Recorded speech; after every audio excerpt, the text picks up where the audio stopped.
हरिओम मित्रों, आप सभी का हमारे इस आपनो देवदर्शन यूट्यूब चैनल पर बहुत बहुत स्वागत और हार्दिक अभिनंदन है। आगामी होली का त्यौहार आ रहा है, जिस पर हमने ये स्पेशल वीडियो बनाया है। सभी मित्रों को होली की हार्दिक शुभकामनाएं। होली हमारे पूरे भारतवर्ष में रंगों के त्योहार के रूप में मनाई जाती है और ब्रजमंडल में विशेष तौर से इस पावन त्योहार को रंगों के रूप में मनाया जाता है, बहुत ही हर्षोल्लास के साथ में। साथ ही इसका एक दूसरा पक्ष भी है, जिसके बारे में हम आज चर्चा करने वाले हैं, आज बात करने वाले हैं। वो है कि तंत्र मार्ग की महानिशा।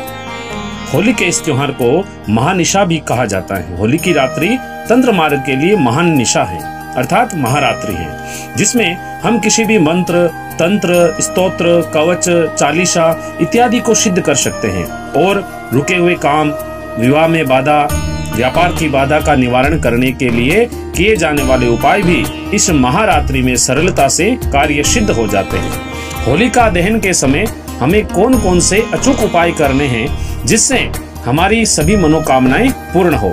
तो उससे पहले यदि अभी तक आपने हमारा YouTube चैनल सब्सक्राइब नहीं किया है तो सब्सक्राइब अवश्य कर लें। अब हम सबसे पहला उपाय जानते हैं सफलता प्राप्ति के लिए, अर्थात यदि किसी भी कार्य में हमें सफलता प्राप्त नहीं हो रही है तो हमें होली के इस महान रात्रि में क्या करना है। आपको ये करना रहेगा कि काले तिलों को, काले तिल लेने हैं, उनको आप काले वस्त्र में बांध लें और पूरे दिन अपने पास में रखें। रात को जब होलिका दहन के समय आप वहां पर जाएं तो उसको उस होलिका दहन में जला देवें, जिससे आपके जो रुके हुए कार्य हैं, अर्थात हमें सफलता प्राप्त नहीं हो रही है तो आपकी सफलता आपको अवश्य प्राप्त होगी।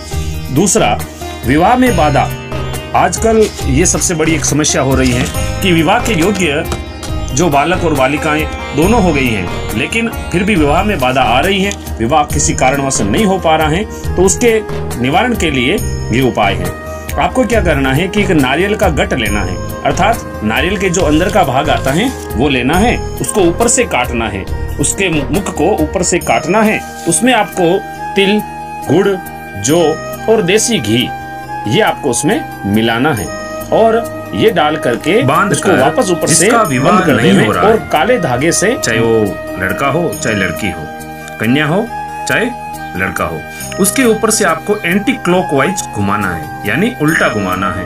कितनी बार? 7 बार। और उसे जो घट है उसको जलती हुई होली में डाल देवें और अपने इष्ट देव से प्रार्थना करें कि इसका जो विवाह है वो शीघ्रता से हो जाए और जो भी बाधा आ रही है वो जल्दी से जल्दी दूर हो जाए। तो इससे विवाह में जो बाधा आ रही है वो दूर हो जाएगी और जल्दी से ये जो खुशी की बात है, जो खुशी की बात है विवाह की, वो अवश्य जल्दी से पूर्ण हो जाएगी। तीसरा उपाय है व्यापार में बरकत, अर्थात समृद्धि प्राप्ति के लिए क्या करना चाहिए।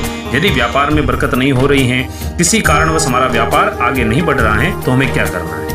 होलिका दहन के पश्चात वहां की राख लेकर के आनी है। जो होली जल जाती है उसके बाद वहां पर जो राख बचती है उसमें से जो राख है वो लेकर के आना है।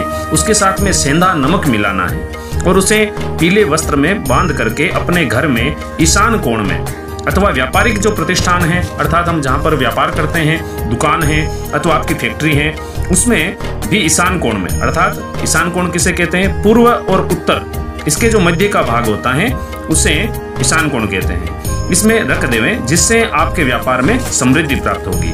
तो कैसा लगा आपको ये जो जानकारी से भरा हुआ हमारा वीडियो? आप हमें कमेंट के माध्यम से जरूर बताएं। आप सभी को पुनः होली के इस पावन त्योहार की बहुत बहुत शुभकामनाएं और मंगल कामनाएं। इसी प्रकार की जानकारी प्राप्त करने के लिए हमारे YouTube चैनल को आप सब्सक्राइब करें और हमारे मनोबल को बढ़ाने के लिए लाइक और कमेंट अवश्य करें। हरि ओम।